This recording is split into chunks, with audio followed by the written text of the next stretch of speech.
देखो, आज मैं आप सबको एक बहुत ही गूढ़, बहुत ही रहस्यमय और बहुत ही कल्याणकारी विषय बताने जा रहा हूं। ऐसा विषय जो शास्त्रों में भी है, संतों के अनुभव में भी है और आज के समय में हर दुखी मनुष्य की आवश्यकता भी है।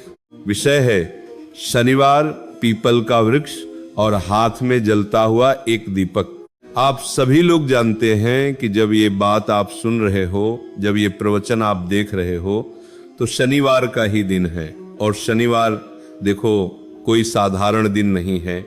शनिवार वह दिन है जब न्याय के देवता स्वयं धरती पर विचरण करते हैं। शनिवार वह दिन है जब शनिदेव हर जीव के कर्मों का लेखा जोखा खोल कर देखते हैं। अब बहुत लोग डर जाते हैं, कहते हैं महाराज शनि तो बहुत कष्ट देते हैं। अरे सुनो, शनि कष्ट नहीं देते, शनि न्याय देते हैं। यह बात गांठ बांध लो। देखो, शनिदेव कोई ऐसे देवता नहीं है जो बिना कारण किसी को सताते हों। उनके पास आपका पूरा कर्म लेखा है। आपने क्या बोया है वही तो काटना पड़ेगा। लेकिन, और यह लेकिन बहुत महत्वपूर्ण है, अगर मनुष्य भक्ति का आश्रय ले ले, विनम्रता का मार्ग पकड़ ले, तो शनिदेव भी पिघल जाते हैं। अब प्रश्न आता है महाराज हम करें क्या? देखो, शास्त्रों ने बहुत सरल उपाय बताए हैं। कोई कठिन तपस्या नहीं, कोई बड़ा यज्ञ नहीं, कोई भारी खर्च नहीं, सिर्फ श्रद्धा चाहिए। पीपल का वृक्ष चलता फिरता तीर्थ। देखो, पीपल कोई साधारण वृक्ष नहीं है। पीपल में ब्रह्मा, विष्णु और महेश तीनों का वास माना गया है। पीपल वह वृक्ष है जो दिन रात प्राणवायु देता है। पीपल वह वृक्ष है जिसके नीचे बैठकर ऋषियों ने वेदों की रचना की। और सुनो ध्यान से, शनिदेव का वास भी पीपल में माना गया है।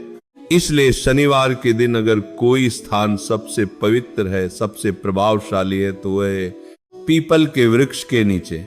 अब देखो, अगर शनिवार के दिन शाम के समय सूर्यास्त के बाद आप अपने हाथ में तेल का दीपक लेकर पीपल के वृक्ष के नीचे पहुंच जाएं, तो समझ लो आप शनिदेव के दरबार में हाजिरी लगाने पहुंच गए।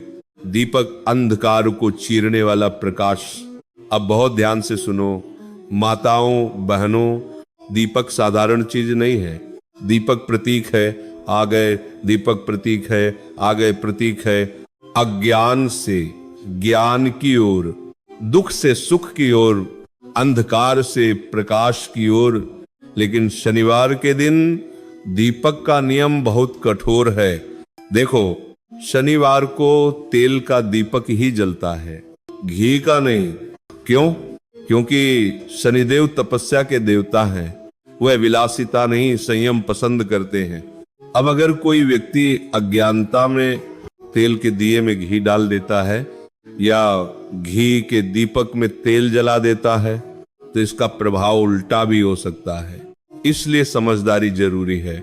दीपक आटे का बनाओ, उसमें सरसों का तेल भरो, रुई की बत्ती लगाओ और श्रद्धा से जलाओ। कोई दिखावा नहीं, कोई फोटो नहीं, कोई अहंकार नहीं। बस मन में इतना कह दो, हे शनिदेव मैं अपराधी हूं पर शरण में आया हूं। देखो, इतना सुनकर ही शनिदेव का हृदय द्रवित हो जाता है। चींटियों को भोजन, अहंकार का विसर्जन। अब एक बहुत सुंदर रहस्य बताता हूं। पीपल के नीचे सिर्फ दीपक मत जलाओ। वहां जो चींटियां होती हैं ना, वे बहुत बड़ी तपस्विनी होती हैं। शनिदेव को छोटे जीवों की सेवा बहुत प्रिय है। इसलिए शनिवार के दिन थोड़ा सा आटा, उसमें थोड़ी सी शक्कर मिलाकर पीपल के नीचे रखाओ। देखो, आप सोचोगे इतना छोटा काम, हाँ, लेकिन यही छोटा काम आपके बड़े बड़े ग्रह दोष काट देता है। क्योंकि यहां अहंकार टूटता है, यहां करुणा जागती है। हनुमान जी और शनिदेव का रहस्य। अब देखो, बहुत लोग नहीं जानते, लेकिन जो संतों की संगति में रहे हैं उन्हें पता है हनुमान जी और शनिदेव मित्र हैं।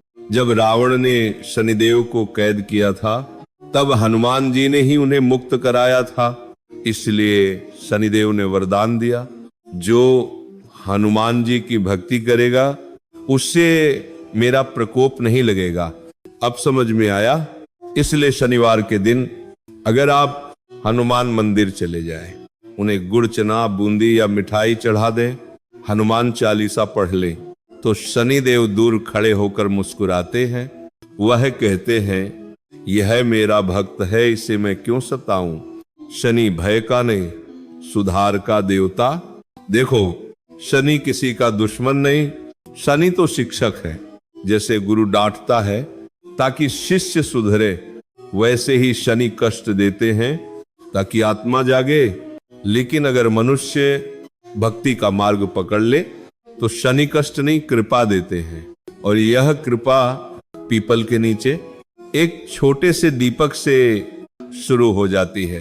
अंतिम निवेदन, माताओं बहनों भाइयों, अगर जीवन में बार बार रुकावट आ रही है, काम बनते बनते बिगड़ जाते हैं, मन अशांत रहता है, रोग कर्ज कलह पीछा नहीं छोड़ते, तो हर शनिवार एक काम जरूर करना, पीपल के नीचे जाना, तेल का दीपक जलाना, चींटियों को भोजन देना और मन से कहना, हे शनिदेव मैं आपकी शरण में हूं। देखो, कोई चमत्कार रातों रात नहीं होगा, लेकिन आपका भाग्य धीरे धीरे बदलने लगेगा। यही संतों का अनुभव है, यही शास्त्रों का सार है। जय शनिदेव, जय हनुमान, जय सनातन धर्म।